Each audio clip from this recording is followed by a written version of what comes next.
এই মুহূর্তের সবথেকে বড় খবর, এবার সন্দীপ ঘনিষ্ঠ প্রসূনকে গ্রেপ্তার করল এনফোর্সমেন্ট ডিরেক্টরেট।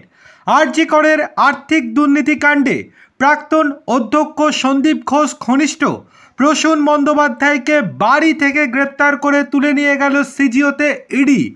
সেই সঙ্গে এই দিন ইডির অভিযানে একাধিক জায়গায় তল্লাশি অভিযান চালানো হয়।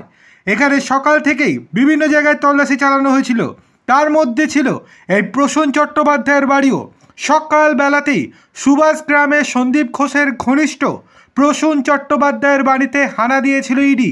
সম্প্রতি আরজি কর মেডিকেল কলেজের সেমিনার হলের যে ভিডিও ভাইরাল হয়েছিল, সেই ভিডিওতে দেখা গিয়েছিল এই প্রসূনকেও। প্রসূন নিজেকে সন্দীপ ঘোষের পিএ অর্থাৎ পার্সোনাল অ্যাসিস্ট্যান্ট বলে দাবি করতেন। সব মিলিয়ে আরজি কর মেডিকেলের আর্থিক দুর্নীতির তদন্তে এবার উঠে পড়ে লেগেছে এনফোর্সমেন্ট ডিরেক্টরেট। তারই প্রমাণ মিলল আজকে। কেননা আজকে যে 3 জায়গায় হানা দিয়েছিল সন্দীপ ঘোষের বাড়ি, শ্বশুর বাড়ি ছাড়া, তার মধ্যে ছিল এই প্রসূন চট্টোপাধ্যায়ের বাড়ি। এবার প্রসূন চট্টোপাধ্যায়কে জিজ্ঞাসাবাদ করার পর এবং বাড়িতে চিরুনি তল্লাশি চালানোর পর একাধিক তথ্য প্রমাণ পাওয়া গিয়েছে বলে জানিয়েছেন ইডির গোয়েন্দারা।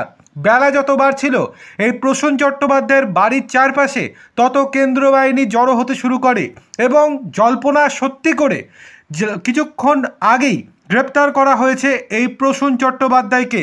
দেখার বিষয় এই যে প্রসূন চট্টোপাধ্যায়ের থেকে আর কি তথ্য জানা যায়। এছাড়াও আর যে দুজনের বাড়িতে হানা দিয়েছিল ইডি, সেক্ষেত্রে তাদেরকে আজকে সন্ধ্যের আগে গ্রেপ্তার করে কিনা সেই দিকেও নজর থাকবে গোটা বঙ্গ রাজনীতির।